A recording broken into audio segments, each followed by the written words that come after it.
There was a slight note of impatience in Dr. Svensson's tone.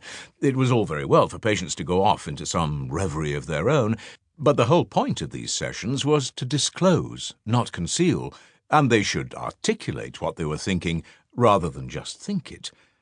"I'm sorry, Dr. Svensson, I was thinking." "Ah," said the therapist, "that's precisely what you're meant to do, you know. Thinking precedes verbalization, and verbalization precedes resolution. And much as I approve of that, what we're trying to do here is to find out what you think without thinking. In other words, we want to find out what's going on in your mind, because that's what—" Ulf nodded. "Yes, I know, I understand. I just said Sorn because I wasn't quite sure what you meant. I wanted to be sure." "I meant Sorn. The name. Sorn." Ulf thought. Sorn triggered nothing. Had Dr. Svensson said Harold or Per, he would have been able to respond bully or teeth, because that was what he thought of. They had been boys in his class. So had Dr. Svensson said Harold, he might have replied bully, because that was what Harold was. And if he'd said Per, he would have replied teeth, because Per had a gap in his front teeth that his parents were too poor to have attended to by an orthodontist. Then it came to him quite suddenly, and he replied, "Kierkegaard." This seemed to please Dr. Svensson. "Kierkegaard?" the therapist repeated. "Yes, Søren Kierkegaard." Dr. Svensson smiled. It was almost time to bring the session to a close, and he liked to end on a thoughtful note. "Would you mind my asking, why Kierkegaard? Have you read him?" Ulf replied that he had. "I'm impressed," said Dr. Svensson. "One doesn't imagine that a—" He stopped. Ulf looked at him expectantly.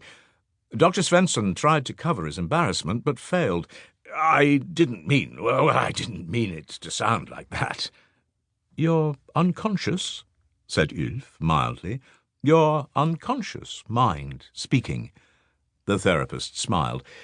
"What I was going to say, but stopped myself just in time, was that I didn't expect a policeman to have read Kierkegaard.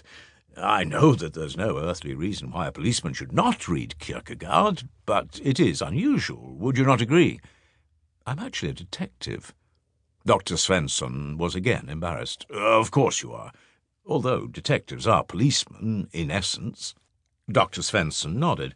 "As are judges and public health officials, and politicians too, I suppose. Anybody who tells us how to behave is a policeman, in a sense." "But not therapists?" Dr. Svensson laughed. "A therapist shouldn't tell you how to behave.